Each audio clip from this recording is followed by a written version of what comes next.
Blog Talk Radio. But got a fantastic show for you today. One of the guests that I've just been, kind of just planning on inviting and having on the show is coming on. A very influential person to me, really changed my thinking about a lot of things. There's a lot of people who are like that, but this is, definitely one that's up there on the list. We're having Sally Fallon from the Weston A. Price Foundation. That's Weston, WESTONA, Price.org. And you can learn all about Weston A. Price, what they stand for. It's all about traditional diets, keeping it real, keeping it old school and whatnot. Hope you guys got a chance to check out the TRX 4040 Challenge video. I actually have some videos on my screen right now. I'm watching, who is this? Dave Q Fitness bang out 40 atomic push-ups and 30 low rows. He beat me on the atomic push-ups, but I got him on the low rows for sure. And so check out that video. Get a TRX or make something and do it. Good way to keep in shape, especially if you can't make it out to the gym. Sitting here reviewing my questions right now. We're going to get into a lot of really cool stuff today, and we're going to talk about fats and oils, clear up some of the stuff going on with that, some of the confusion going on with that. We're definitely going to get into soy. I got all of your Facebook questions. If you're not on my Facebook list, get on it. We're like this big, happy Facebook underground wellness family. It's awesome. I have so many friends that I've met through there. It's pretty cool. On Facebook and Twitter, of course, twitter.com/UG Wellness. I couldn't fit the whole underground wellness in there, so it's UG Wellness. Add yourself to my list. I actually have my tweet deck in front of me during the show, so if you have questions for Sally or for me, you can definitely just go ahead and tweet, and I will get them on the show as I have on past shows. What else are we going to talk about? We're going to talk about milk. Should we be drinking it? We covered a little bit of that with Mark McAfee a few weeks ago, but I kind of want to revisit that again. I got questions from Antonio about gluten. Got questions from Diane about bacon fat. I'm going to ask Sally about pork. There's a lot of confusion going on with pork. I think I might have been a part of that for a video I did. But you're going to clear that deal up, talk about bone broth. It's going to be sick. I'm pretty psyched about it. And so let me check my switchboard and see if Sally is on the line. I am. Sally Fallon, welcome to my show. Thank you. Good to be here. Oh, I'm so glad to have you on the show. I was just telling the audience that, there's a lot of people who have changed my thinking over this last maybe 10 years or so, because I was educated through the university. They kind of just graduated, and I was like a representative for the food companies. You know what I mean? I know what you mean.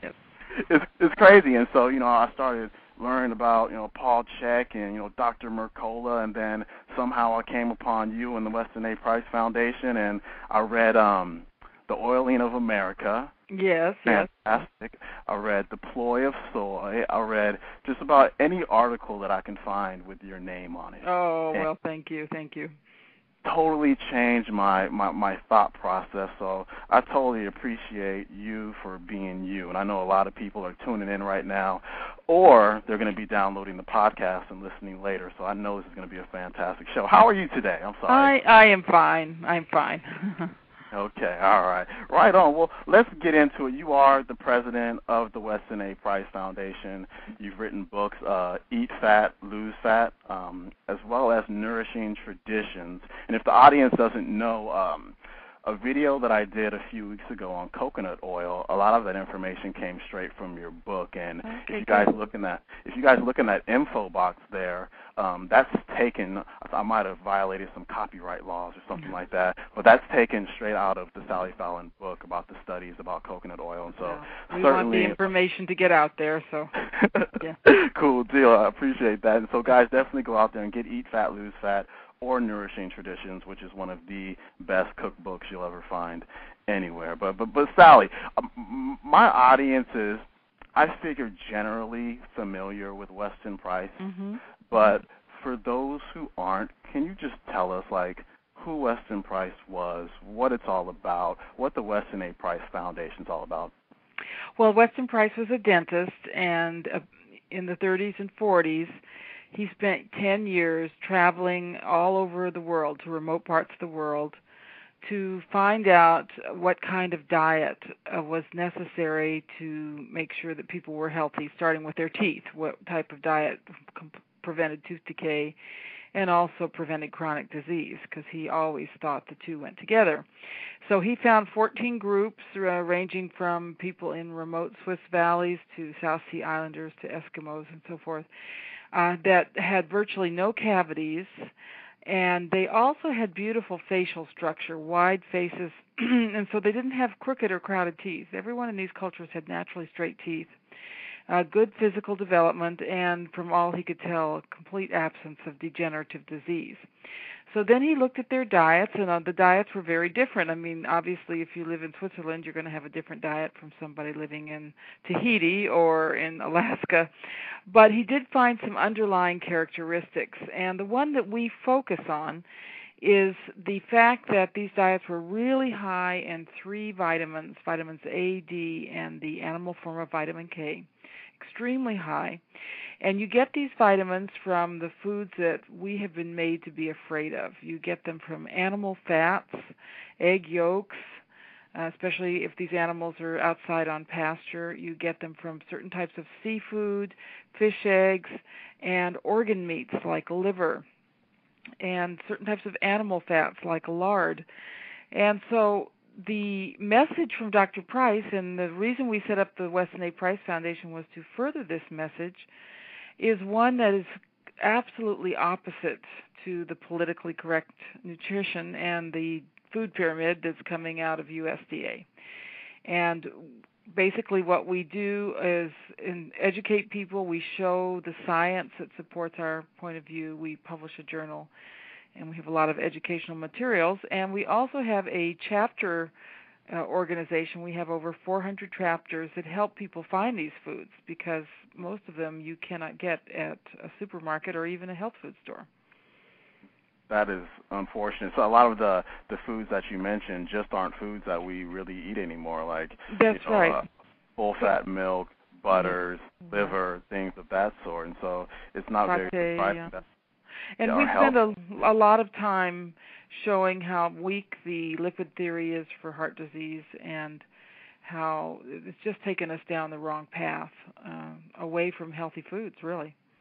That's definitely something I want to touch on. Now, Weston Price did a comparison, am I correct, like when they would deviate from their normal traditional diet and begin to eat the processed foods, they would find that their health would become compromised. Is that correct? That's correct, and he was very fortunate to do this at a time when the world was changing, so he could compare people from the same area, people of the same race, on their traditional foods with those who had changed to processed foods. Now, I want to stress that it was not only a change to processed foods, but they were abandoning their traditional foods. So two things were going on here. And everywhere the pattern was the same. If you had grown up on traditional foods and switched to processed foods, the first thing that happened was rampant tooth decay and diseases like tuberculosis. In the second generation, the children born to parents who had changed their diets, their appearance changed. Their faces were more narrow. They didn't have as good bone structure, and they had crowding of the teeth.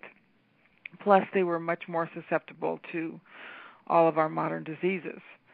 So everywhere he went, he found the same pattern. It didn't matter what their genetics were. The genetics, in fact, what he showed us is that if the diet is a good supportive diet, our genetics are very similar all over the world. Our genetics express as excellent facial features and straight teeth and everything. And so there's a question that I got from Gary on Facebook, and his question is Price's finding that those with poor health and dental structure, the fact that they have that poor health and poor dental structure, does that mean that they're going to have compromised health in general, or is there a way to fix that? Well, of course, we can fix the teeth.